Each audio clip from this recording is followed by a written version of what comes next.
Barkanku da kasancewa da Dibaba Tech a daidai wannan lokacin. Sunana Muntazar Hassan Abdullahi.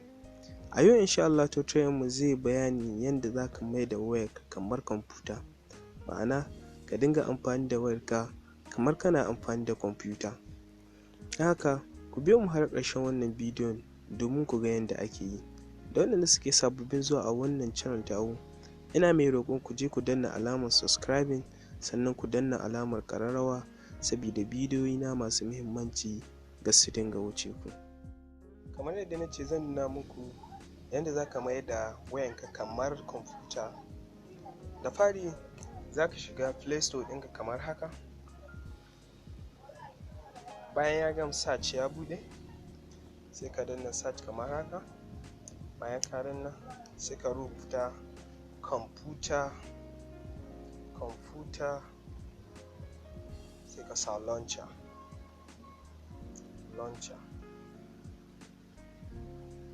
Bayan ka sa computer launcher sai ka yi search. Bayan ka yi search zai nuno ma wannan fuskar. To abinda za ka yi sai ka sa install, ana ka install ɗinta. Gashi nan kun kula mutum 134 suka yi review ɗinta, sannan MB 8 take ci, sai nan kuma mutum dan shekara 3 zuwa sama shi zai iya downloading ɗinta, sannan in nan kun kula mutum miliyon 5 suka yi downloading ɗinta. Za ka jira ta yi downloading kamar yadda muke jira yanzu. Ya gama installing, za mu danna open kamar haka.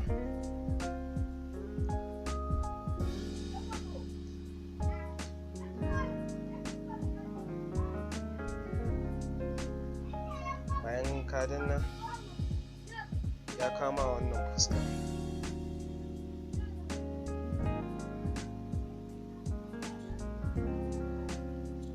Gani?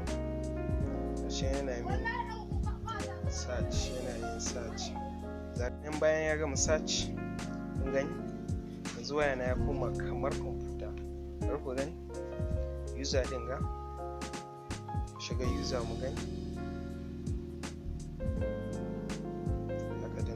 Bayan ka danna allow sai ka sa sunan device inda kake son ka sa. Kamar mu bari mu yi amfani da Dibaba Tech.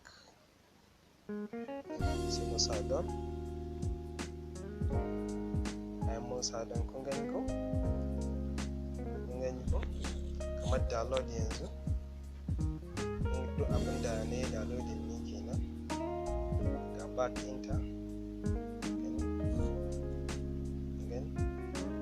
Ya nuna min memory ina. Gashi nan ina da kusan 1 gig free yanzu. Gani ko? Gashi nan ba za ka gane amfani da ba sai ka zauna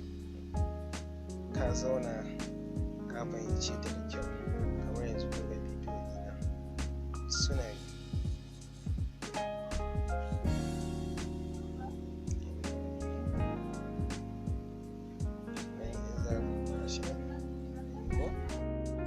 Yanzu kamar kana son ka shiga meme ɗinka, za ka danna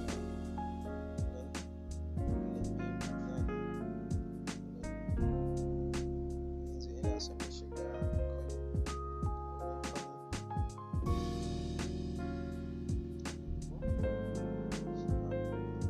yanzu wayata ta koma kamar kwamfuta ba tare